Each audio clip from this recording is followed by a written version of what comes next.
আপনি জানেন যে 24-এ ছাত্ররা রাজনীতির গতিপথ মানে ছাত্রদের নেতৃত্বে রাজনীতির গতিপথ যেভাবে পাল্টে গেছে বা পাল্টে দিয়েছে ছাত্ররা, সেখানে আপনারা যারা 53 বছরের বাংলাদেশ রাজনীতির দ্বিতীয় বা তৃতীয় প্রজন্ম, মানে আপনাকে যদি আমি বলি, তাদের রাজনৈতিক প্রাসঙ্গিকতা বা রাজনীতিটা কি আগের মতো আর আছে? আপনারা কি নতুন করে কোনো কিছু ভাবছেন? আপনি নতুন করে কিছু ভাবছেন কিনা, মানে আমি আপনারা, এটা অনারিফিক প্লুরাল পার্থ। তো কারণ হচ্ছে যে অনেক ক্ষেত্রেই আমরা এক ধরনের ক্যান্সেল কালচার দেখতে পাচ্ছি। মনে হচ্ছে যে মানে মনে হচ্ছে যে আগের কিছু জিনিস বাতিল করেই নতুনের জন্ম হচ্ছে। সেক্ষেত্রে আপনি নিজেকে কোথায় দেখতে পান ব্যারিস্টার পার্থ? খালেদ, আপনার কথাগুলি অনেকখানি ভেঙে গিয়েছে, বাট তারপরও আমি যতখানি ধরতে পেরেছি আপনার কথাগুলি, your voice is breaking down, so but আমি তারপরও যতখানি বুঝতে আমি কি পারছি আবার বলবো? যে আপনি, হ্যাঁ, আপনি একটু আরেকবার যদি বলেন, আপনার কথা ভেঙে যাচ্ছে। পার্থ, আমরা যেটি দেখতে পাচ্ছি সেটি হচ্ছে যে 24-এ ছাত্ররা রাজনীতির গতিপথ যেভাবে পাল্টে দিয়েছে বা তাদের নেতৃত্বে রাজনীতির গতিপথ যেভাবে পাল্টে গিয়েছে, সেই ক্ষেত্রে আপনি রাজনীতির দ্বিতীয় প্রজন্ম হিসাবে নিজের প্রাসঙ্গিকতা ধরে রাখতে আপনাকে কোনো পরিবর্তন আনতে হচ্ছে কিনা, আপনি আগের মতোই আছেন কিনা?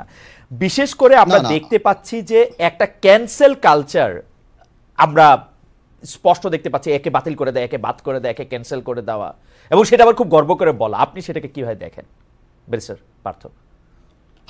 আমি যত ধরতে পেরেছি, বিকজ আপনার কথা ভেঙে যাচ্ছিল, বাট আমি একটা কথা বলি, ছাত্ররা রাজনৈতিক পথ পরিবর্তন করেনি, রাজনীতির কালচারও পরিবর্তন করেনি।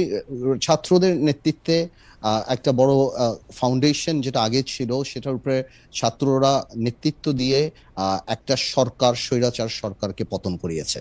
এইটা বাংলাদেশের রাজনৈতিক কালচারকে আপনি কোনোভাবেও কোনো কলমের খোঁচা দিয়ে পরিবর্তন করতে পারবেন না, কোনো আইন, কোনো সংস্কার করে পরিবর্তন করতে পারবেন না, যদি আমরা মানসিকভাবে বাংলাদেশের কালচারকে রাজনৈতিক কালচারকে পরিবর্তন না করতে চাই।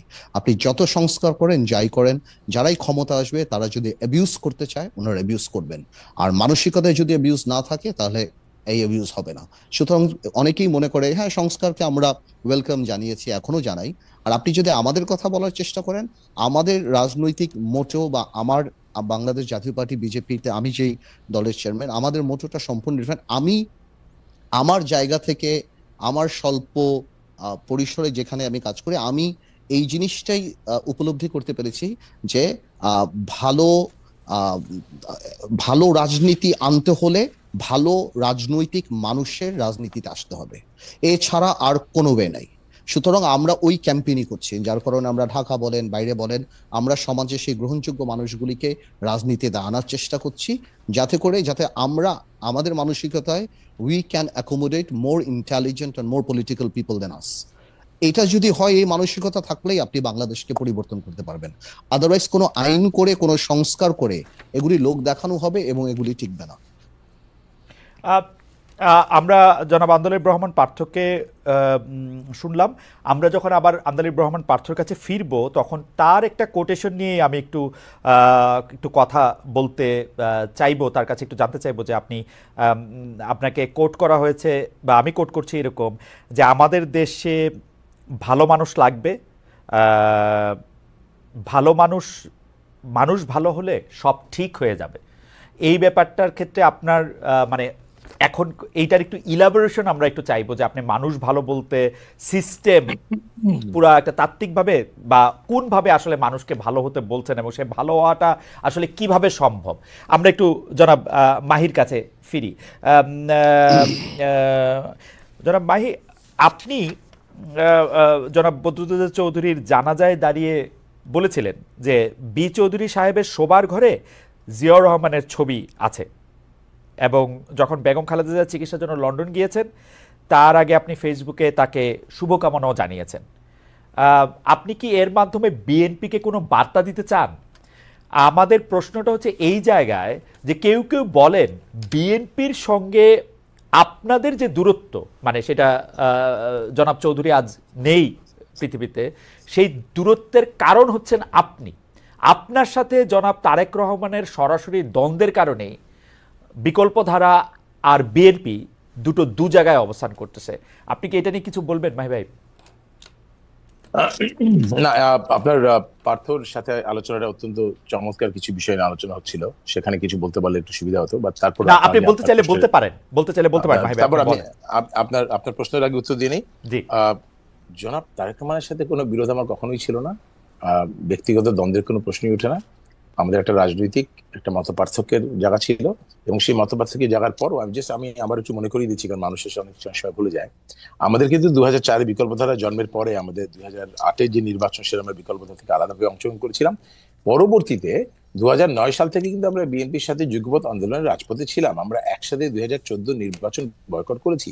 2018 নির্বাচনের আওয়ামী লীগের সাথে জোটবদ্ধ নির্বাচনের সিদ্ধান্তের আগ পর্যন্ত আমরা রাজপথে বিএনপির সাথে ছিলাম। অতএব এখানে দূরত্বের বিষয়টা ঠিক না। রাজনৈতিক মতপার্থক্য জায়গায় থাকতেই পারে। দ্বিতীয়ত, শহীদ রাষ্ট্রপতি জিয়া রহমান আমাদের কাছে রাজনীতির ঊর্ধ্বে একটা বিষয় বলে আমি সবসময় বলেছি। আমরা বাংলাদেশের জাতীয় দলের রাজনীতির কথা বলছি, এবং শহীদ রাষ্ট্রপতি জিয়া রহমান, তার ছবি আমাদের বাসায় সারা জীবনই ছিল, সবসময় ছিল। এটার সাথে আমরা এটাকে রাজনীতির অনেক ঊর্ধ্বে মনে করি তাকে।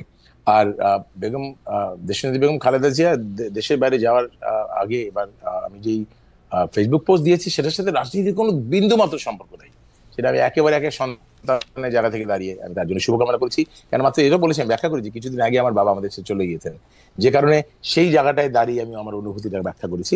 এবং আমার ফেসবুক পোস্টে একটু একটু ক্লিয়ারলি দেখবে, সেখানে আমি এটাও বলেছি যে রাজনীতি আমাদেরকে দূরে সরিয়ে রাখতেই পারে। সো আমি এখানে কোনো রাজনৈতিক কোনো বক্তব্য দেওয়ার জন্য, বিএনপিকে কোনো মেসেজ দেওয়ার জন্য সেটা আমি করিনি, তাহলে আমি জিনিসটা বলতাম না। আমি বলেছি রাজনীতি আমাদের দূরে সরিয়ে রাখতেই পারে, কিন্তু তারপরও বেগম খালেদা জিয়ার সুস্বাস্থ্য, তার আরোগ্য কামনা করেছি আমি, because I do feel that it was the right thing to do. এবং সেই জন্যই আমি জিনিসটা করছি। এখানে আমি রাজনীতিকে আনতেই চাই না, সেটা কোনো রাজনীতির কোনো সম্পর্কই নাই। যেন পার্থর সাথে যে আলোচনা হচ্ছিল, সেখানে আমি একটু একটু ভিন্নভাবে আসলে ব্যাখ্যা করতে চাই, যে অত্যন্ত গুরুত্বপূর্ণ একটা বিষয় এখানে ছিল। আমরা যখন এই 24-এর যে অভ্যুত্থানটা আমরা দেখলাম, যে বিপ্লবটা আমরা দেখলাম, এটা শুরু কিন্তু ছিল একটা কোটা আন্দোলনের মধ্য দিয়ে, এবং শেষ পর্যন্ত সারা বাংলাদেশের মানুষ, বিশেষ করে প্রজন্ম, যখন এটার সাথে কানেক্ট করলো, তাদের মধ্যে 1% কিন্তু আসলে সরকারি চাকরির দাবিদার নয়। তাহলে কানেক্টটা করলো কোথায়?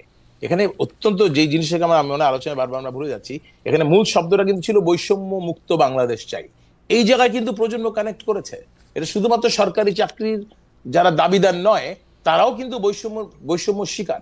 এবং আপনি যদি দেখেন, অর্থনৈতিক বৈষম্যের শিকার, সামাজিক বৈষম্যের শিকার, রাজনৈতিক বৈষম্যের শিকার। তো আমি এটা এভাবে দেখি যে প্রজন্মের যে আকাঙ্ক্ষা, প্রজন্মের যে চাহিদা, চেতনা শব্দটা আমার কাছে খুব ভয় লাগে, বিকজ আমরা চেতনাকে এত বেশি একাডেমিক করে ফেলেছি যে আপনি রাষ্ট্রবিজ্ঞানে পিএইচডি না হলে চেতনা নিয়ে আলোচনা করা যায় না। সবকিছু 71-এর চেতনা নিয়ে এত কঠিন কঠিন বই টই লিখে ঠিক আমরা সাধারণ মানুষকে আর চেতনার সাথে কানেক্ট করতে পারি না।